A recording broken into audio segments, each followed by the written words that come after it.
Este é o canal Domingo às 9 e eu sou seu irmão em Cristo, Otoniel Teodoro, membro da Igreja Evangélica Assembleia de Deus, na cidade de Paysandu, no estado do Paraná. Estamos nos encontrando mais uma vez para estudar a lição de número 9, que vai ser estudada no dia 1º de setembro de 2019, e o tema da lição é a mordomia do trabalho. Eu quero desde já agradecer a sua participação nesse canal. Quero dizer que tenho me sentido muito alegre, muito feliz por estar alcançando esses números que o canal tem alcançado. E você é parte disso. Se não fosse você, nós não teríamos esse alcance todo no canal.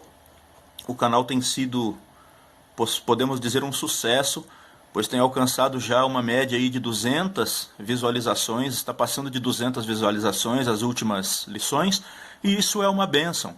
Nós começamos e não imaginávamos que chegaríamos a tanto. E isso são números que gratificam quem faz alguma coisa em uma rede social. Nós sabemos que o alcance é difícil, é demorado, mas nós temos chegado em diversos lugares, e isso tem sido demonstrado pelos números.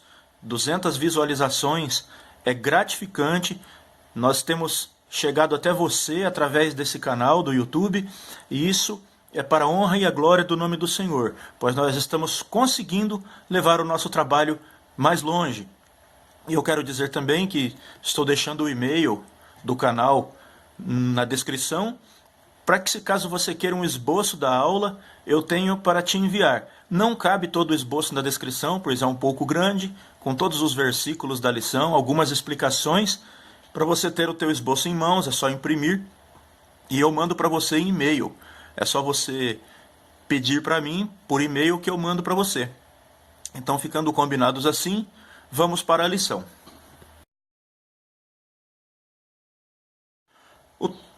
O texto áureo dessa lição, ele se encontra no capítulo 3 e no versículo 10 de 2 a Tessalonicenses, a qual Paulo escreve assim para os irmãos da igreja de Tessalônica: Porquanto, quando ainda estávamos convosco, vos mandamos isso, que, se alguém não quiser trabalhar, não coma também.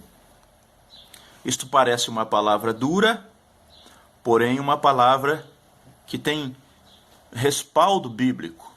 É uma palavra que parece ser pesada, mas o apóstolo Paulo estava dando para a igreja de Tessalônica algumas orientações a respeito de uma pessoa não se aproveitar da bondade do outro. Estava acontecendo em Tessalônica uma grande comoção a respeito de quando seria o arrebatamento de Jesus Cristo, e as pessoas estavam deixando os seus afazeres, deixando os seus trabalhos, para viver apenas para a igreja, vivendo apenas para Cristo e deixando os seus afazeres diários. E acabou que isso acarretou para a igreja, e Paulo vem orientar a respeito disso, e ele chega a ser duro na sua palavra, dizendo que se a pessoa não trabalha, que também não coma, ou seja, que não seja pesado para os outros.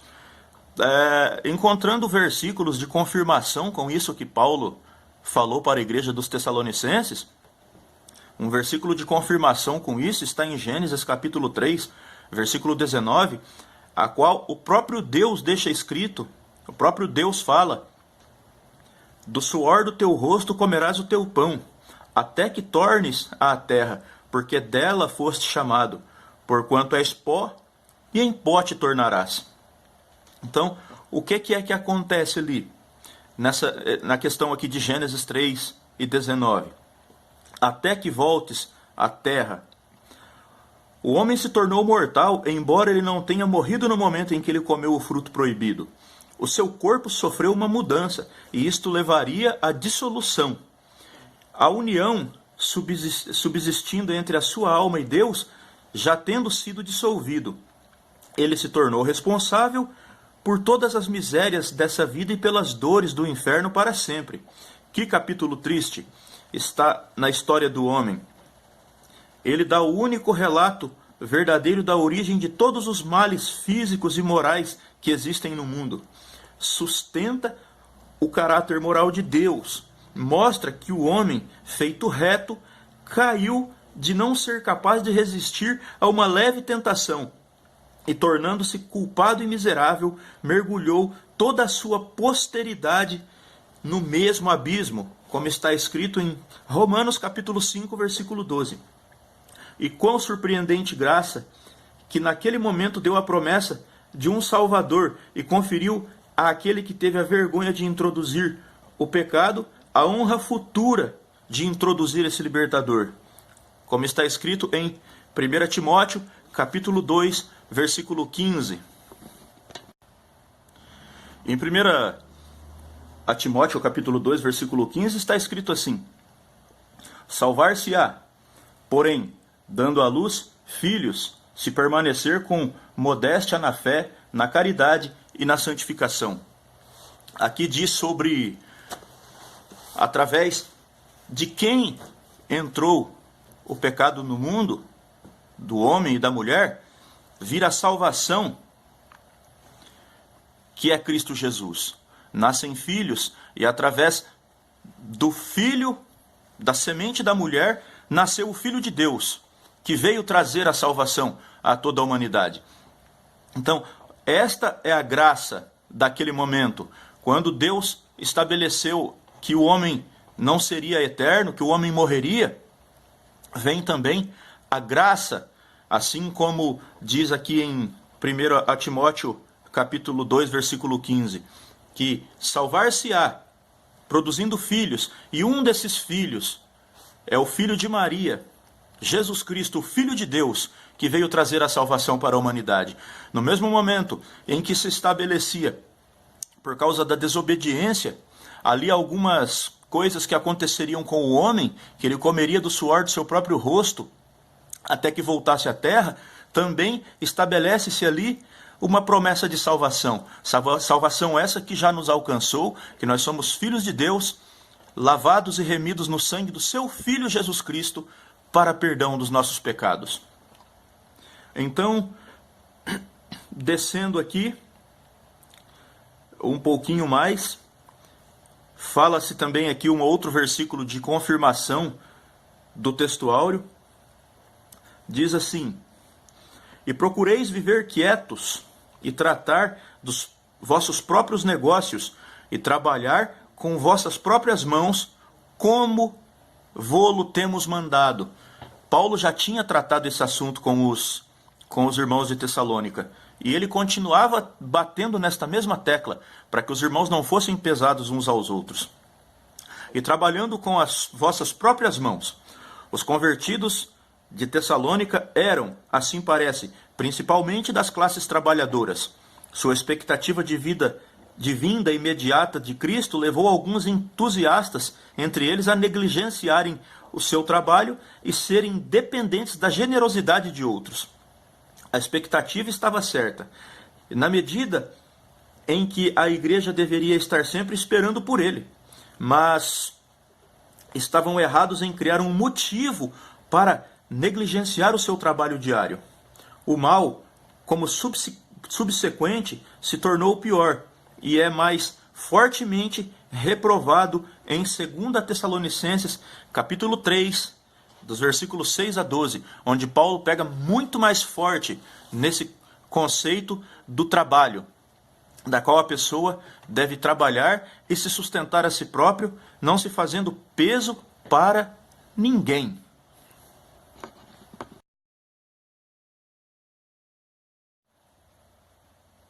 A verdade prática diz assim: o trabalho honesto acompanhado da bênção de Deus dignifica e enobrece o cristão.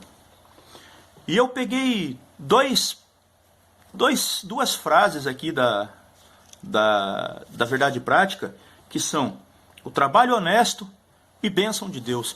Vamos entender o que está inserido para a nossa vida nessas duas frases: trabalho honesto e bênção de Deus.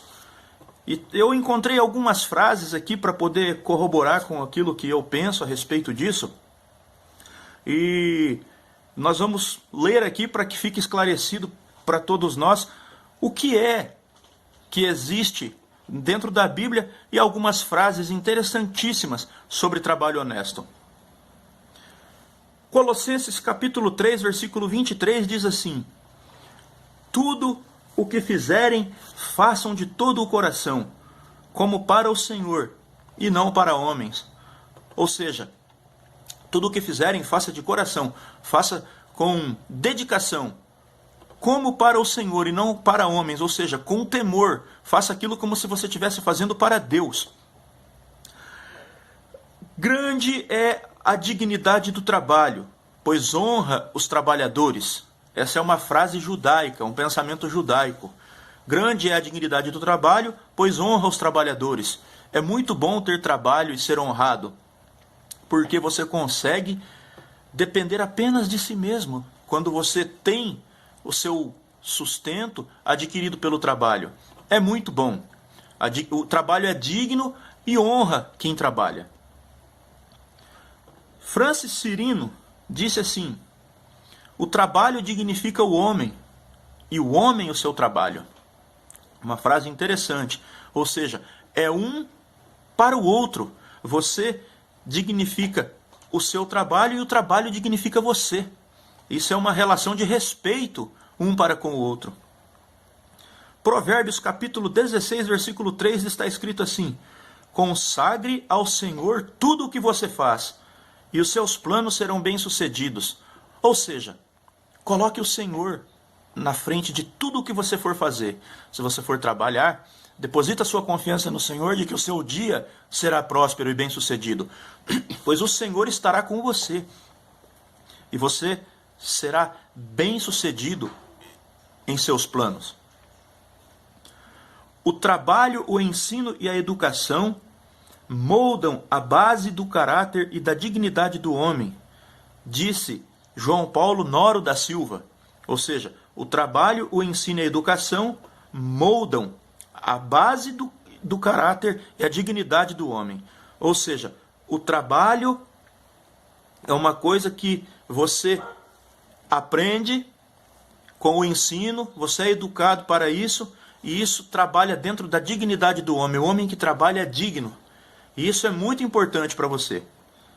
Martin Luther King, o famoso pastor americano, disse assim: se lhe pedirem para ser varredor de ruas, varra as ruas como Michelangelo pintava, como Beethoven compunha ou como Shakespeare escrevia. Ou seja, faça com amor, faça com desenvoltura, faça com qualidade. Se for para você ser um varredor de rua, mas se for para você ser um pedreiro, faça como Michelangelo pintava, faça como Beethoven compunha ou como Shakespeare escrevia. Se for para você ser um carpinteiro, se for para você ser um mecânico, se for para você ser um mestre de obra, se for para você ser um médico, um doutor, se for para você ser um motorista, faça isso como Michelangelo pintava, como Beethoven compunha ou como Shakespeare escrevia. E esses três personagens aqui são muito admirados por aquilo que eles fizeram. Então, seja admirado você também por aquilo que você faz, por aquilo que você se propõe a fazer. Não deixe passar a oportunidade de você ser elogiado por aquilo que você fez e não chamado de porcalhão, ser chamado de desleixado, de irresponsável. Faça com qualidade a ponto de receber elogios. Ayrton Senna disse assim: no que diz respeito ao empenho, ao compromisso, ao esforço e à dedicação, não existe meio termo. Ou você faz uma coisa bem feita, ou não faz. Olha só, se for para fazer alguma coisa que não seja bem feita, é melhor nem começar. Muito forte, mas é uma coisa muito real. Se for para fazer uma coisa pela metade ou mal feita, nem começa. José Maria Escrivá disse assim: O heroísmo do trabalho está em acabar cada tarefa, ou seja, devemos nos comprometer em começar e acabar aquilo que nós nos prestamos a fazer. Começar e terminar aquilo que nós estamos fazendo, aquilo que nos foi delegado a executar. Partindo aqui nós falamos do trabalho honesto, agora vamos falar da bênção de Deus, que está inserida na verdade prática. Bênção de Deus. Frases. Tudo o que é consagrado a Deus resulta em bênção, propósitos e felicidade. Outra frase. A bênção do Senhor pode tardar, mas quando ela chega, é sempre perfeita e eterna. Ou seja, a bênção de Deus pode estar demorando para chegar na sua vida, mas quando ela vir, ela vai vir perfeita e vem para ficar. Vem para ficar, não é coisa passageira. A bênção de Deus vai se estabelecer na sua vida a modo de você ter aquilo que você esperou para sempre. E também outra frase aqui. As bênçãos de Deus são capazes de apagar todas as tristezas. Fazendo um comparativo aqui. Samuel, o juiz de Israel, o profeta, o sacerdote, ele foi uma bênção na vida de Ana, sua mãe. E ela, quando Samuel nasceu, ela se esqueceu de tudo aquilo que ela chorou. Então, as bênçãos de Deus são capazes de apagar todas as suas tristezas. Outra frase. Quando Deus te dá a bênção, nada e nem ninguém pode tirá-la de você. Ou seja, ela vem endereçada a você, exclusivamente a você, feita na medida certa para você. E ninguém vai tirar a bênção de Deus de você. Viver é uma bênção. E por isso e tudo mais, eu só tenho a agradecer a Deus. Eu preciso ser grato, eu devo ser grato. Eu serei grato a Deus pela vida, pois viver é uma bênção. A última frase sobre a bênção de Deus, da verdade prática, diz assim: tudo que vem de Deus é uma bênção para mim. E aqui nós temos que entender que o não de Deus para nós em alguns aspectos daquilo que pedimos pode ser uma bênção para nós. O não de Deus também é uma bênção. Nós não temos apenas o sim do nosso Pai. Nós temos também o não do nosso Pai. E nós precisamos entender que naquele momento Ele julga que aquilo seja o melhor para nós. Então isto também é bênção.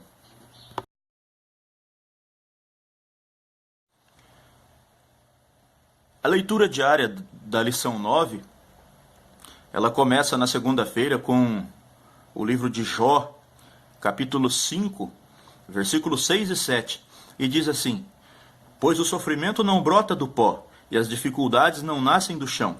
No entanto, o homem nasce para as dificuldades tão certamente como as fagulhas voam para cima. Podemos entender aqui é que o homem nasce para as dificuldades. A vida tem as suas lutas, os seus dissabores, assim como as fagulhas voam para cima. Observe uma fogueira. Quando ela está acesa, ela joga suas faíscas, suas fagulhas para cima. Isto quer dizer que, com toda certeza que o fogo joga as fagulhas para cima, a vida terá suas dificuldades. Mas nós devemos enfrentar, pois devemos ter aflições na face dessa terra, mas venceremos o mundo assim como Cristo venceu. Nós não podemos nos apegar apenas que a vida terá dificuldades. Nós temos que apegar também naquela promessa de que, tendo bom ânimo, venceremos o mundo assim como Cristo venceu. Na terça-feira, está baseado aqui, está em Gênesis capítulo 3, versículo 19. Como já foi falado, com o suor do teu rosto você comerá o seu pão, até que volte à terra, visto que dela foi tirado, porque você é pó e ao pó voltará. Nisso nós já falamos, já está explicado anteriormente. Na quarta-feira, Eclesiastes, capítulo 3, versículo 10 ao 13, diz assim: Tenho visto o fardo que Deus impôs aos homens. Ele fez tudo apropriado ao seu tempo. Também pôs no coração do homem anseio pela eternidade. Mesmo assim, este não consegue compreender inteiramente o que Deus fez. Descobri que não há nada melhor para o homem do que ser feliz e praticar o bem enquanto vive. Descobri também que poder comer, beber e ser recompensado pelo seu trabalho é um presente de Deus. Grandes palavras e sábias palavras ditas pelo sábio Salomão. Ele fez tudo apropriado ao seu tempo. Então, existe no momento certo na vida as coisas acontecendo no seu tempo certo. Nada atropelado, nada fora do seu tempo. Quando for o tempo certo das coisas acontecerem, as coisas irão acontecer. Porque tudo Deus fez apropriado ao seu tempo. Existe a hora certa das coisas acontecer na nossa vida. E aqui diz também que Deus pôs no coração o anseio pela eternidade. Então o que é que acontece? Nós estamos nessa vida apenas de passagem. Temos algumas coisas para ser feitas aqui na face dessa terra, enquanto estamos aqui. Uma delas, ser digno, ser responsável, ter compromisso com aquilo que nos é delegado a fazer. Então, nós temos que ser coerentes com as coisas, tementes a Deus e seguir os preceitos da sua palavra. Mas aqui diz também que o homem não consegue compreender inteiramente o que Deus fez. Existe uma dificuldade para aceitar o tempo passando na vida dos seres humanos. O ser humano acha que vai ficando já velho. Então, o que acontece é que o homem não consegue entender o que Deus fez. Que chega um momento que o homem começa a querer descansar e desejar a eternidade. Mas o homem não entende. E ele também descobriu que não há nada melhor para o homem do que ser feliz e praticar o bem enquanto vive. E descobriu também que poder comer e beber e ser recompensado pelo seu trabalho é um presente de Deus. Deus deixou isso como um presente, para que o homem possa se sentir dignificado por aquilo que ele faz. Na quinta-feira, Efésios capítulo 6, do 5 ao 9, o apóstolo Paulo dá uma orientação aos irmãos a respeito do trabalho, e ele diz assim: Escravos, obedeçam os seus senhores terrenos com respeito e temor, com sinceridade de coração, como a Cristo. Aí diz também aqui que obedeçam-lhe não apenas para agradá-los, quando eles os observam, mas como escravos de Cristo, ou seja, como servos de Cristo, fazendo de coração a vontade de Deus. Sirvam aos seus senhores de boa vontade, como ao Senhor e não aos homens. Porque vocês sabem que o Senhor recompensará cada um pelo bem que praticar. Seja escravo, seja livre. Vocês, senhores, tratem os seus escravos da mesma forma, não os ameacem, uma vez que vocês sabem que o Senhor deles e de vocês está nos céus, e que ele não faz diferença entre as pessoas. Ou seja servo ou seja senhor. Deus não faz diferença sobre isso. E o que nós temos que entender aqui é que o senhor, o patrão, deve respeitar o seu servo, seu empregado. E assim o empregado também deve respeitar o seu patrão, não faltando com o respeito a cada uma das partes. E assim as coisas serão muito bem sucedidas ao seu fim, não ficando pesado nem para um e nem para outro. Nós não podemos achar que o patrão tem a obrigação de nos ter no trabalho, e por isso nós podemos fazer o que quiser. Nós temos que entender que, se responsáveis formos, continuaremos no nosso trabalho. Caso contrário, eles vão procurar uma peça melhor para fazer aquilo que eles desejam que seja feito no trabalho, à medida daquilo que eles pedem. Então é melhor obedecer. É melhor estar de acordo com aquilo que os nossos senhores pedem, agradando os nossos senhores como agradando a Cristo, ou seja, sendo fiéis aos nossos patrões, cumprindo com os nossos compromissos e as nossas responsabilidades. Na sexta-feira, em Salmos de número 128, versículos 1 e 2, diz assim: Como é feliz quem teme ao Senhor e anda nos seus caminhos. Você comerá do fruto do seu trabalho, será feliz e próspero. Isto é uma promessa a quem teme ao Senhor e anda nos seus caminhos. Terá uma vida digna, comerá do fruto do seu trabalho e será feliz e próspero, ou seja, terá felicidade e prosperidade na sua vida. E sábado, aqui no último texto da leitura diária, está no livro de João, na epístola de João, e diz assim: Enquanto é dia, precisamos realizar a obra daquele que me enviou. A noite se aproxima, quando ninguém pode trabalhar. Aqui, Jesus fala que é necessário fazer no tempo certo aquilo que foi designado a fazer. Ele foi enviado para fazer a obra.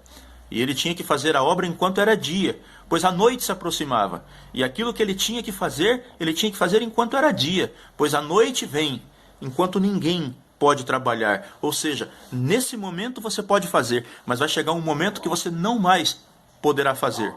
Então, o correto é você fazer aquilo que está ao seu alcance no momento certo. Não deixe para depois aquilo que você pode fazer enquanto é dia.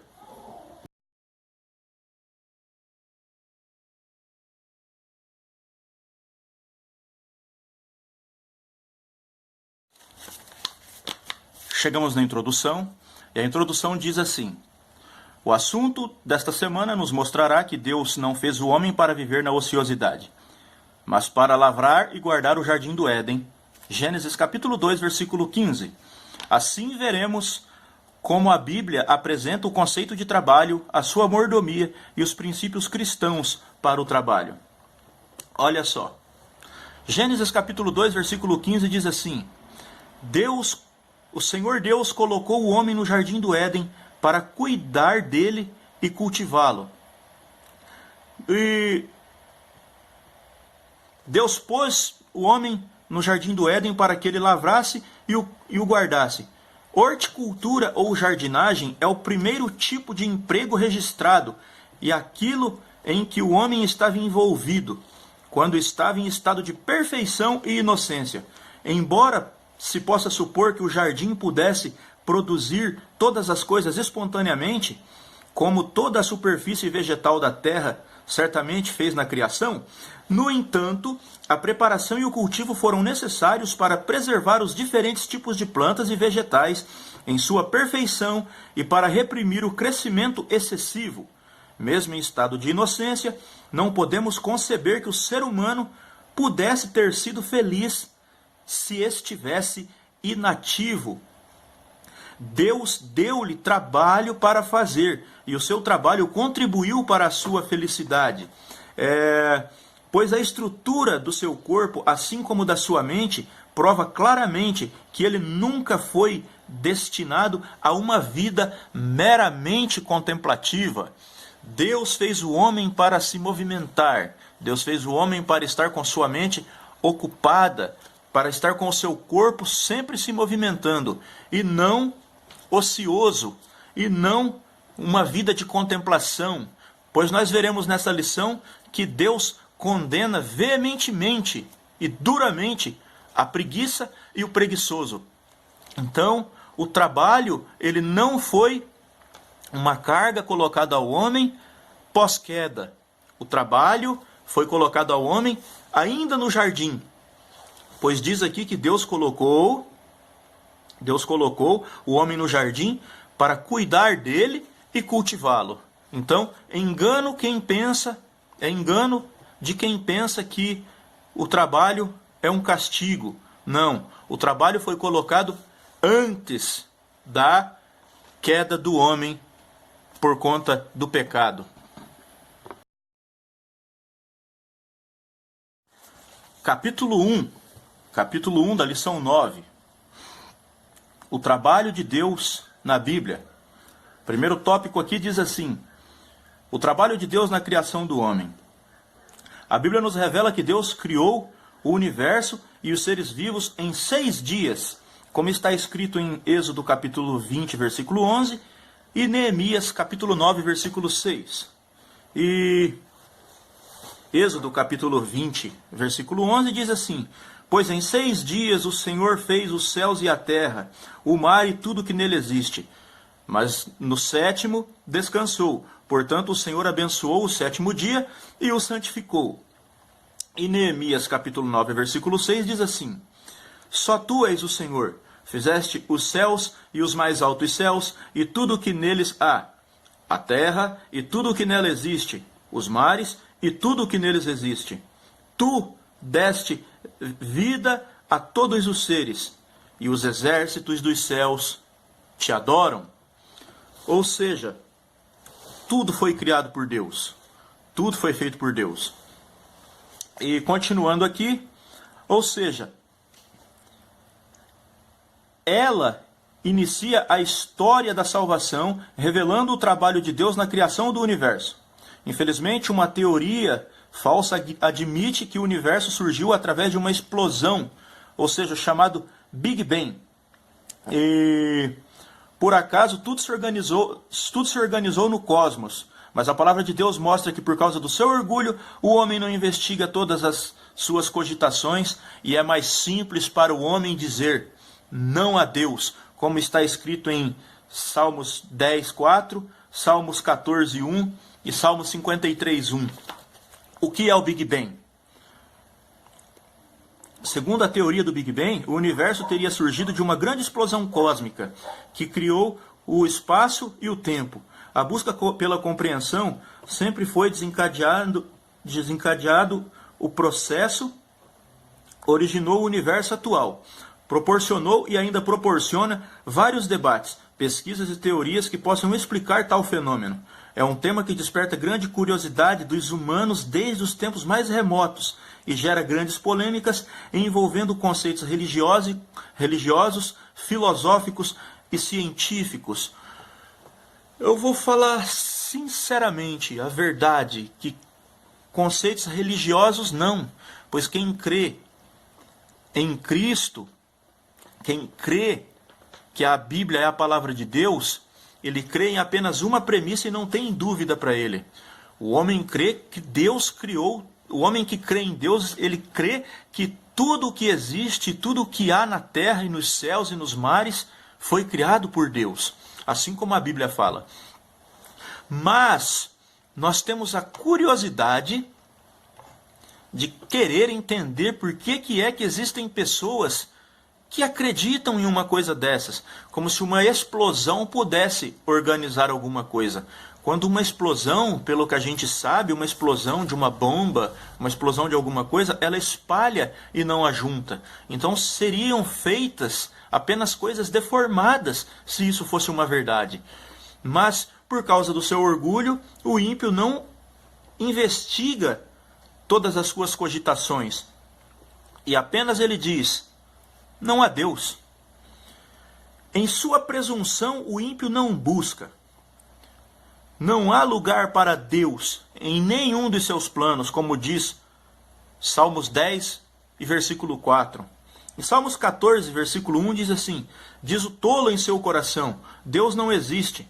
Corromperam-se e cometeram atos detestáveis, e não há ninguém que faça o bem.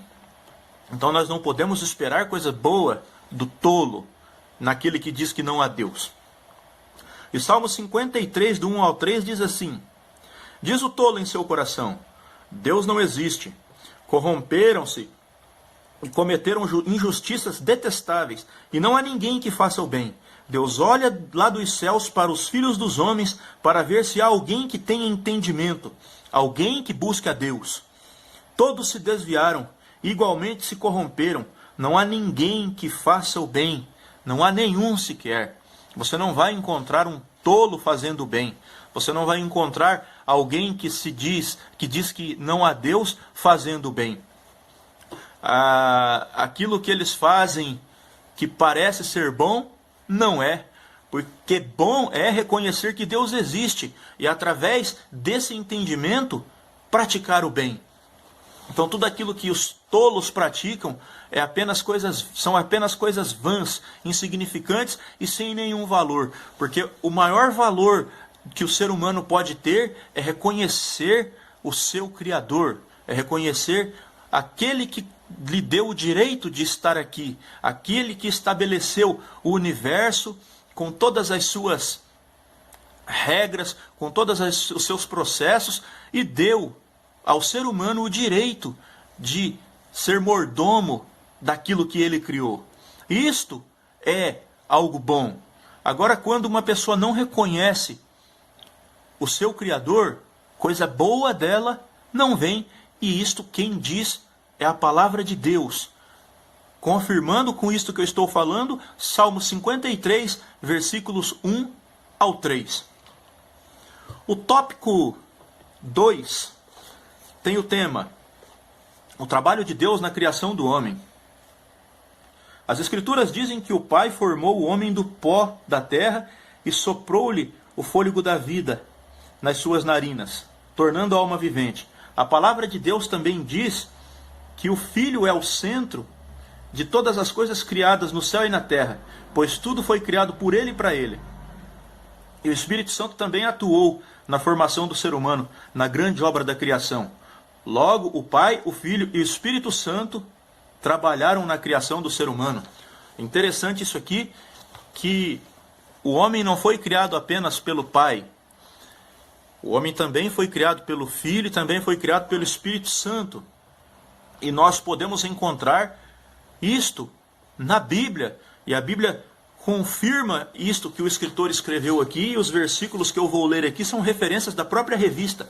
Olha o que diz, Gênesis capítulo 1, versículo 26. Então disse Deus: façamos ao ser humano a nossa imagem, conforme a nossa semelhança, e domine os peixes do mar, e as aves do céu, e os animais de toda a terra, e todo o animal que anda arrastando sobre a terra. E a última etapa do processo da criação é agora afligido. Disse Deus: façamos o homem. As palavras que mostram a importância peculiar da obra a ser feita, a formação de uma criatura que devia ser representante de Deus, revestida de autoridade e governo, como cabeça visível e monarca do mundo. Então nós podemos entender o tamanho da ira do diabo, o inimigo das nossas almas, em relação a nós, seres humanos, que fomos criados à imagem e à semelhança de Deus. Ou seja, em justiça e caráter, imagem e semelhança, a justiça e o caráter de Deus. Nós fomos criados para ser justos e com o caráter, mas o ser humano vem, o diabo vem e bagunça tudo no ser humano. Quando aconteceu o pecado e a desobediência no Jardim do Éden. A nossa imagem conforme a nossa semelhança. Esta foi a distinção peculiar, cujo valor aqui está ligado, aparece nas palavras duas vezes mencionadas. Em que consistia essa imagem de Deus? Não na forma ereta ou características do homem, nem em seu intelecto, pois o diabo e todos os seus anjos são, a esse respeito, muito superiores ao homem. Não em sua imortalidade, pois ele não tem, como Deus, um passado e nem uma eternidade futura de ser, mas nas disposições morais de sua alma, comumente chamadas de justiça original, como está escrito em Eclesiastes capítulo 7, versículo 29. Como a nova criação é apenas uma restauração desta imagem, a história de uma lança a luz sobre a outra, e somos informados de que é renovada segundo a imagem de Deus em conhecimento, justiça e verdadeira santidade, como diz Colossenses 3:10 e Efésios capítulo 4, versículo 24. E o Pai formou o homem do pó da terra. Formou, pois, o homem Formou, pois, o Senhor Deus ao homem do pó da terra, e assoprou em seu nariz o sopro de vida, e foi o homem alma vivente. Aqui o escritor sagrado fornece alguns detalhes sobre o primeiro par. Formou, pois, o Senhor ao homem do pó da terra. A ciência provou que a substância de sua carne, tendões e ossos, consiste nos mesmos elementos que o solo que forma a crosta da terra e o calcário que está embutido em sua base. Entranhas, ou seja, as entranhas da terra, é a mesma composição que é feito o homem. Mas a partir disso, significa que estrutura admirável foi criada no corpo humano, como diz Salmos 139, 14. E Deus assoprou em seu nariz o sopro de vida. Não que o Criador literalmente executasse esse ato, mas a respiração sendo o meio e sinal da vida. Esta frase é usada para mostrar que a vida do homem originou-se de um modo diferente do seu corpo, sendo implantada diretamente por Deus, como diz Eclesiastes capítulo 12, versículo 7. E, portanto, na nova criação da alma, Cristo soprou sobre os seus discípulos, como diz em João capítulo 20, versículo 22. E sobre o Filho na criação, todas as coisas foram feitas por Ele e para Ele. Olha só, porque nele foram criadas todas as coisas que há no céu e na terra, visíveis e invisíveis, sejam tronos, sejam domínios, sejam governos, sejam autoridades. Todas as coisas foram criadas por Ele e para Ele, como diz isto em Colossenses capítulo 1, versículo 16. Nada fica fora do domínio do Filho de Deus. Foi criado por Ele e para Ele. Ou seja, por Ele como agente instrumental, como diz em João capítulo 1, versículo 3. Vamos ver o que diz em João capítulo 1, versículo 3. Eu posso dizer que está escrito lá assim: no princípio era o Verbo, e o Verbo era Deus. E o Verbo estava com Deus. Ele estava no princípio com Deus. E aqui vem o 3. Todas as coisas foram feitas por Ele, e sem Ele nada do que foi feito se fez. Ou seja, Ele era a palavra de Deus naquele momento. Ele era a palavra de Deus. Ele esteve na criação. Ele esteve na criação. Ele não ficou fora dela. Ele foi feito por Ele e para Ele todas as coisas. E o Espírito Santo também esteve na atuação na hora da formação do ser humano. O Espírito de Deus me fez, e o sopro do Todo-Poderoso me deu a vida, como disse Jó em capítulo 33, versículo 4. O Espírito de Deus me fez, e o sopro do Todo-Poderoso me deu a vida. Deus continua a trabalhar. Salmos 24, versículo 1. Ao Senhor pertence a terra e a sua plenitude, e o mundo e os que neles habitam. Ou seja, tudo é do Senhor. E tudo está sob o seu controle. Acho interessante isso aqui, quando os profetas de Baal e Elias tiveram aquele embate lá no monte para ver quem responderia com fogo, e Elias diz para os profetas de Baal, se porventura os deuses dele, Baal, não estivesse dormindo, porque Elias tinha plena convicção que o Deus que ele servia não dormia, que Deus ele é ativo e presente em todos os momentos. Salmos capítulo 65, versículo 9, diz assim: Tu visitas a terra e a regas, tu as enriqueces, e o rio de Deus está cheio de águas. Tu preparas a terra e dá-lhes o trigo.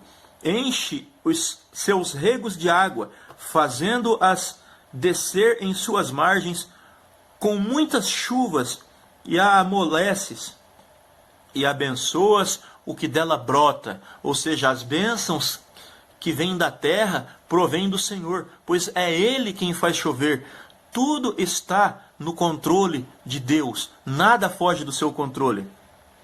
Salmo 104, versículo 30, diz assim: Tu envias o teu fôlego, e logo são criados, e assim tu renovas a face da terra. É Deus quem renova a face da terra, não é o calcário, não é o fertilizante, não é o adubo, não é a compostagem, não é nada.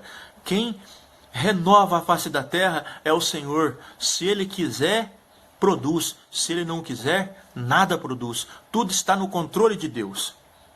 E isto é muito bom para que nós saibamos que nós estamos debaixo da vontade de Deus. Nada acontece por acaso nessa terra.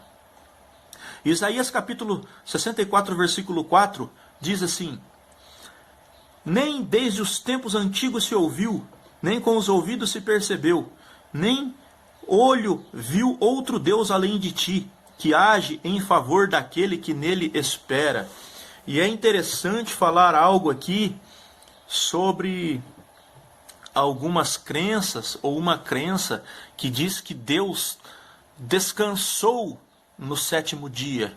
Assim como eu já li aqui em Êxodo capítulo 20, versículo 11, que Deus descansou no sétimo dia. O que nós precisamos entender aqui é que Deus descansou da obra criada. Deus não dorme, Deus não para, Deus não descansa. Deus é um ser ativo a todo momento e de eternidade a eternidade. O que aconteceu é que Deus não criou mais. Então Ele descansou da sua obra e descansa até hoje da obra, porque Ele não criou mais. As coisas foram feitas dentro de um conceito, e neste conceito as coisas acontecem até o dia de hoje, porque Deus criou uma única vez e viu que era bom.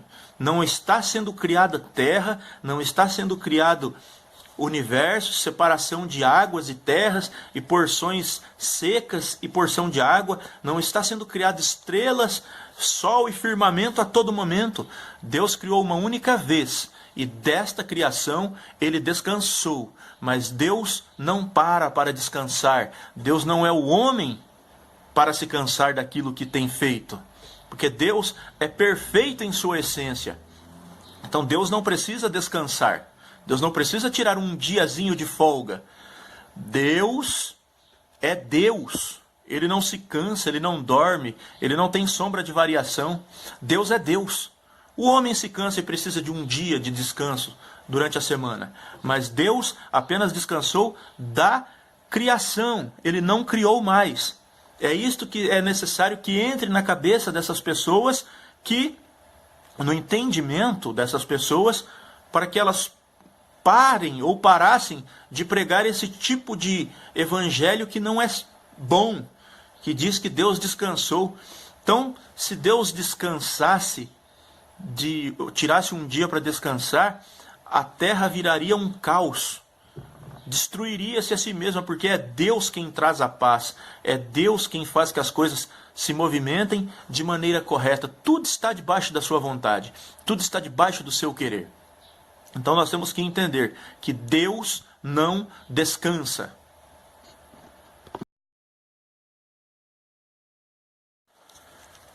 O capítulo 2 tem o tema A Bíblia e a mordomia do trabalho. O tópico 1 tem o tema O homem foi criado para o trabalho. Quando Deus criou o homem, Ele estabeleceu que a atividade laboral fizesse parte de sua vida. Como diz em Gênesis 2,15, nós já comentamos isso. No plano divino, o homem foi feito para trabalhar. E diz assim: E tomou o Senhor Deus o homem e o pôs no jardim do Éden, para o lavrar e o guardar. Gênesis capítulo 2, versículos 8 a 15. E aí o tópico 2 diz assim: o trabalho antes da queda. As duas primeiras atividades laborais foram lavrar e guardar a terra. Ao lado de Adão, Eva foi a primeira trabalhadora. Nesse sentido, podemos deduzir que antes da queda o trabalho era agradável, sem desgaste físico e mental, nem doença, e principalmente sem o perigo de morrer. Portanto, podemos afirmar que o trabalho estava no plano original de Deus, na criação. Ou seja, ele não foi um acidente pós-queda. Muito bem explicado esse texto, não tem nenhuma colocação aqui na qual a gente precise explicar, pois o texto mesmo explica. Então nós vamos para o trabalho depois da queda. Então começa a coisa a ficar estreita para o homem, pois ele errou, e antes da queda o que era prazeroso, depois passou a ser laboroso, né? Então, um pouco de sofrimento, né? O suor do seu rosto é o que vai dar o seu sustento. Não é mais você apenas colher da terra e cuidar daquilo que nascia da terra. Você, para colher, você vai ter que plantar, vai exigir do teu esforço. Se você não jogar a semente, não nasce. Então você vai ter que correr atrás daquilo que você precisa, e assim foi depois da queda. Então, o trabalho depois da queda. Infelizmente, após a ocorrência do pecado, tudo foi distorcido na vida do ser humano.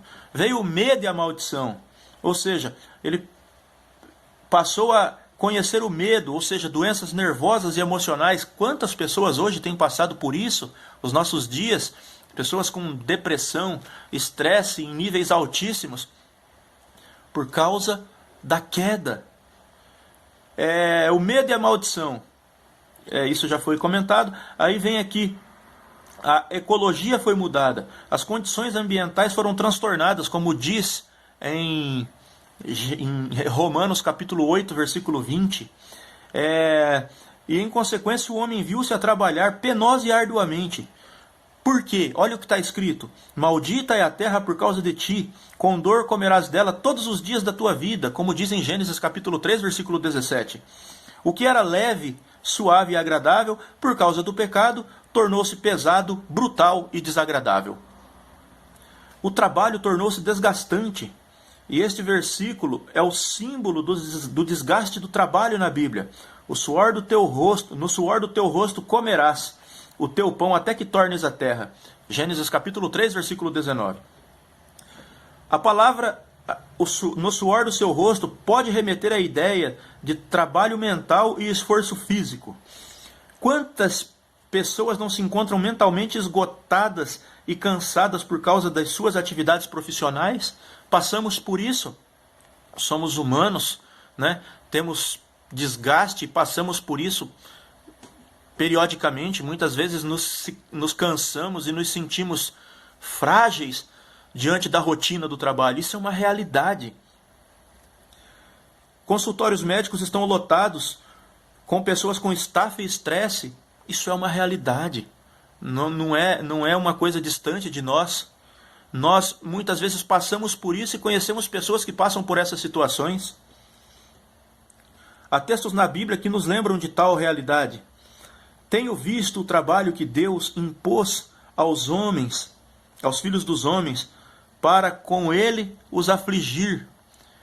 Eclesiastes capítulo 3, versículo 10. Jó também declarou: porque do pó não procede a aflição, nem da terra brota o trabalho, mas o homem nasce para o trabalho, como as faíscas das brasas se levantam para voar. Já comentamos isso lá atrás. É certo de que o homem vai passar por essas lutas, por essas experiências na face da terra enquanto viver aqui, até que volte à terra, porque do pó ele veio. Ele vai passar por todos esses momentos na sua vida, e isso é uma realidade, assim como as faíscas brotam. Isso é uma realidade, não tem como fugir dela. A vida é assim. Por causa do pecado, as coisas foram invertidas. E isto não é culpa de Deus, foi o homem que escolheu. E nós estamos passando por isso, até que a terra voltemos, ou até que o Senhor nos leve para a glória.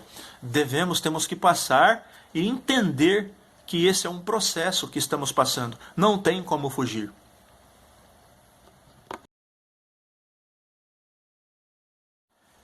Capítulo 3 tem o tema Princípios Cristãos para o Trabalho. Tópico 1. O homem deve trabalhar com o suor do seu rosto. É a ideia do próprio esforço, e não há trabalho sem esforço, pois o homem comerá a partir do seu próprio esforço, assim como já foi falado em vários momentos. O homem deverá comer a partir do seu próprio esforço, não esperando que alguém o favoreça ou beneficie, se tornando pesado para aquele que o favorece. É muito caótico ter pessoas que pensem que alguém é obrigado a sustentá-lo e estar sempre dando aquilo para ele. Ele tem que correr atrás daquilo que ele precisa, salvo em casos de necessidades especiais, casos específicos, onde entra a necessidade, o órfão e a viúva, ou seja, os necessitados, os órfãos e a viúva, as viúvas. Nós passamos por momentos difíceis na vida, na qual muitas vezes precisamos do favor de alguém, mas momentos na vida, não uma vida toda dependendo dos outros. É digno correr atrás daquilo que se quer. Isto é gratificante, você correr e conseguir.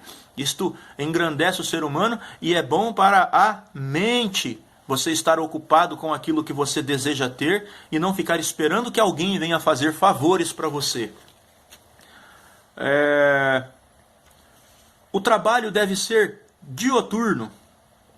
Ou seja, a palavra de Deus revela que o tempo do trabalho vai até a tarde, como está escrito no Salmos 104, versículo 23, ou dia e noite, como está escrito em 2 Tessalonicenses, capítulo 3, versículo 8, e o que está escrito em Salmos, capítulo 4, Salmos 104, versículo 23, está escrito assim: então o homem sai para o seu trabalho, e sua obra até o entardecer. Ou seja, o homem sai para o seu trabalho de manhã e só volta à tarde. Isto está escrito na Bíblia, é muito claro, e isto acontece conosco.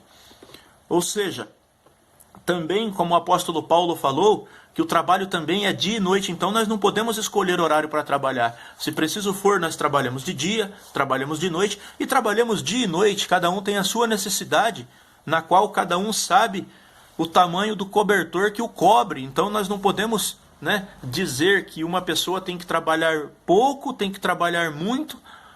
Então isso é a pessoa quem define. Olha o que o apóstolo Paulo disse em 2 Tessalonicenses capítulo 3, versículo 8. Nem comemos de graça o pão de qualquer um, mas sim com o trabalho e cansaço trabalhamos de noite e de dia, para não sermos incômodo a nenhum de vós.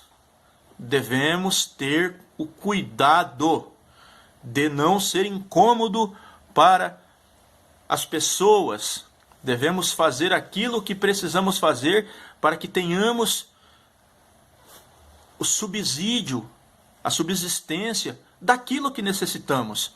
Nós não podemos achar que alguém deve fazer favores a nós, ficar esperando que alguém nos favoreça com isso e com aquilo.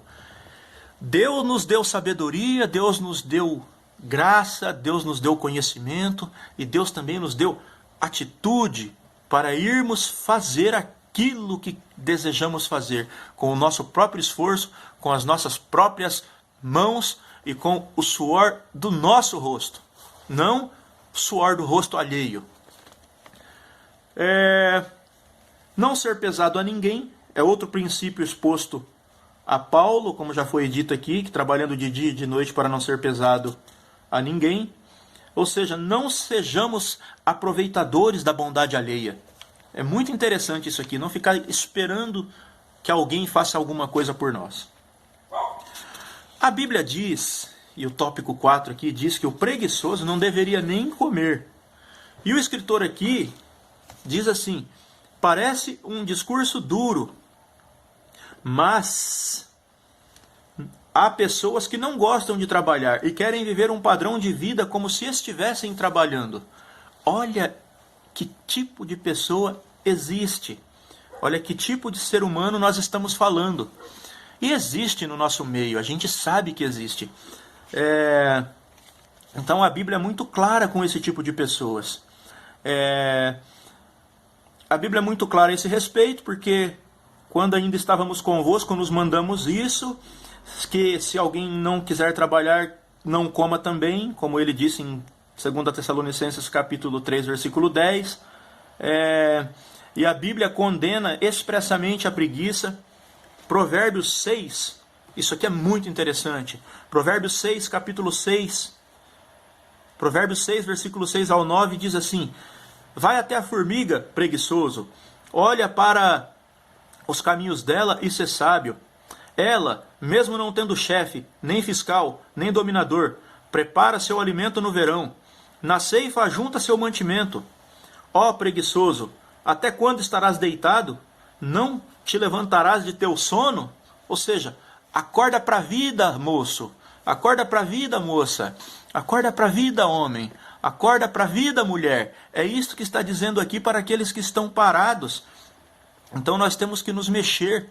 A Bíblia fala que é para ir ter com a formiga e observar o exemplo da formiga, que não tendo chefe, nem senhor, nem dominador, prepara o seu mantimento no verão, para quando chegar o momento do inverno, quando vier a dificuldade, ela tenha com aquilo que se manter e não se preocupar com o dia mau, não se preocupar com o dia ruim, com a dificuldade, com a provação, momento de saúde, doença, momento de falta de emprego, ter aquilo com que se manter. Vai ter com a formiga, ó preguiçoso.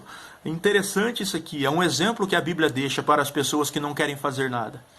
Provérbios 18, 9 diz assim: o preguiçoso em fazer a sua obra é irmão do causador de prejuízo. Ou seja, é tudo a mesma coisa. Quem causa prejuízo e o preguiçoso é a mesma coisa, ou seja, não estão produzindo nada. E o tópico 5, do capítulo 3, ele tem o tema: a relação entre empregados e empregadores. Nas relações de trabalho, os cristãos devem manifestar os valores da palavra de Deus. Ou seja, que a Bíblia e a palavra de Deus seja vista no patrão e no empregado.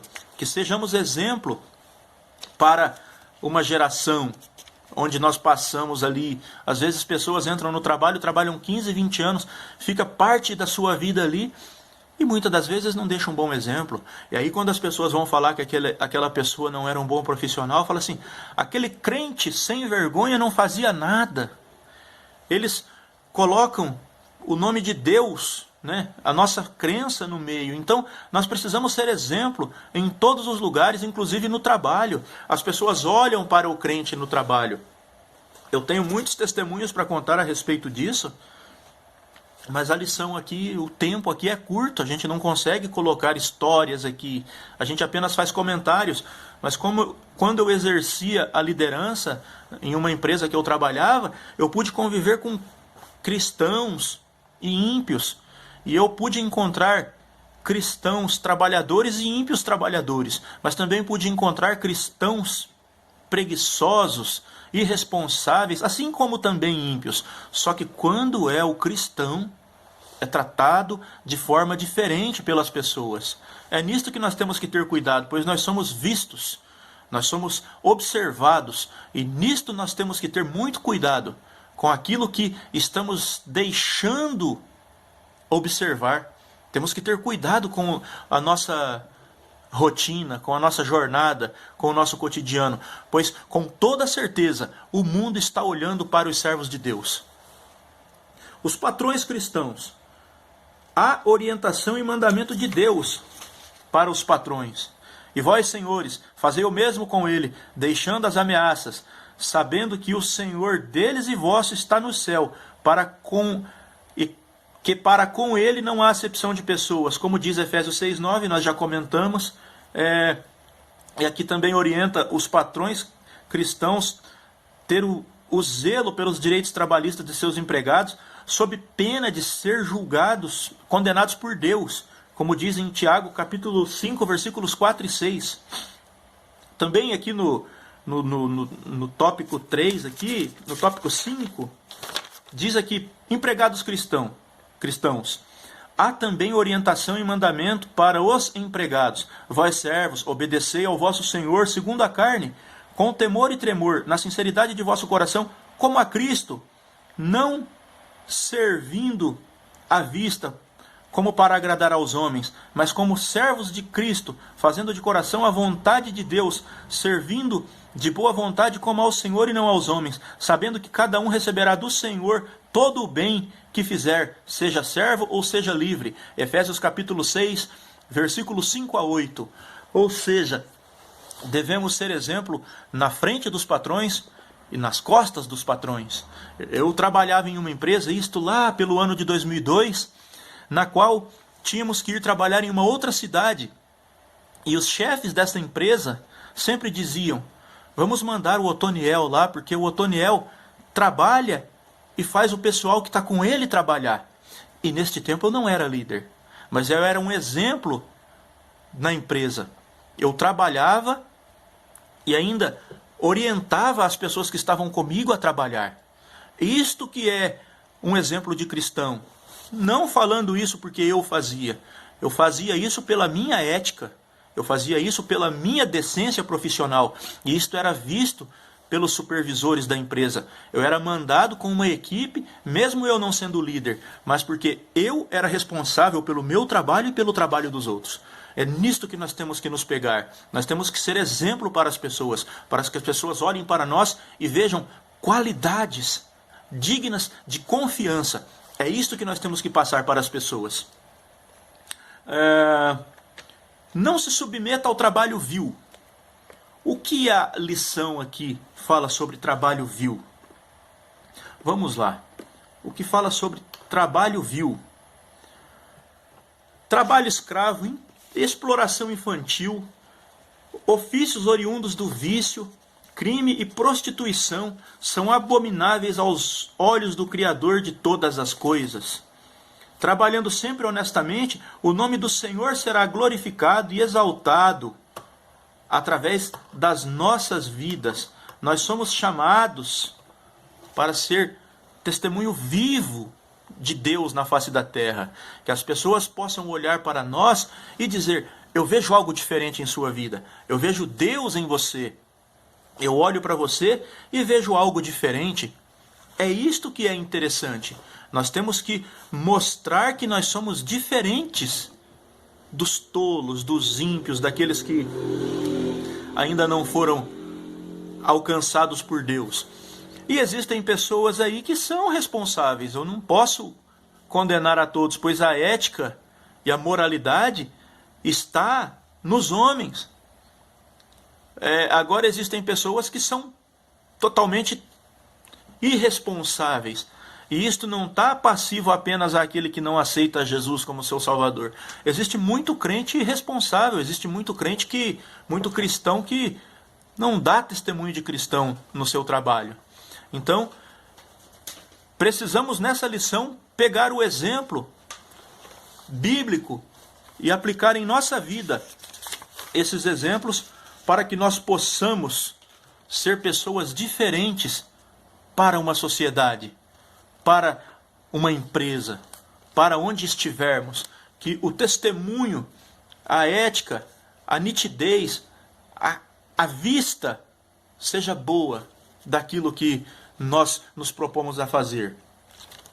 Devemos ser exemplo para todos os que estão em nosso redor. Devemos ser luz para esse mundo que jaz em trevas.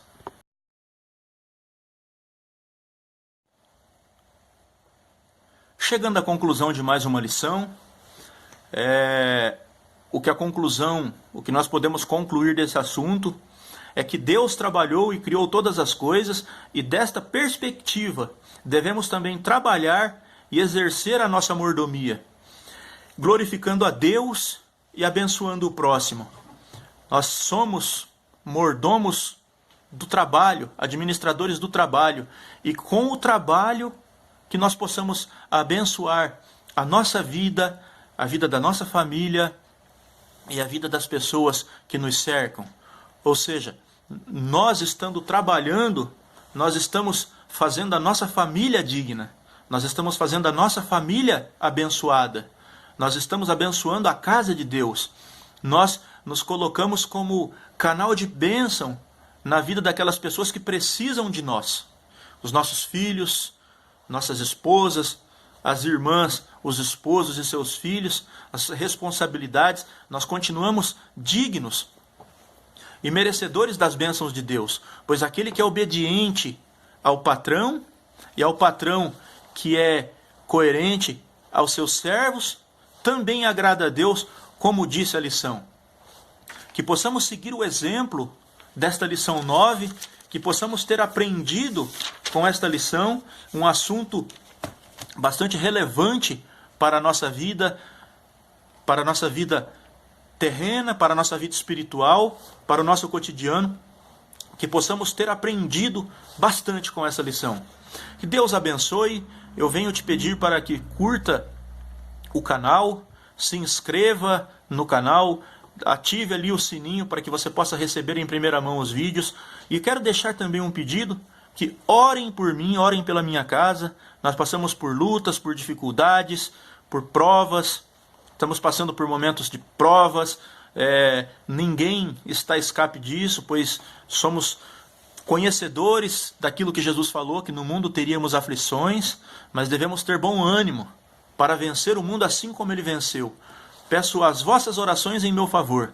Me ajude nesse propósito, orando por mim, orando pela minha casa, orando pelos meus filhos, orando pelo meu trabalho.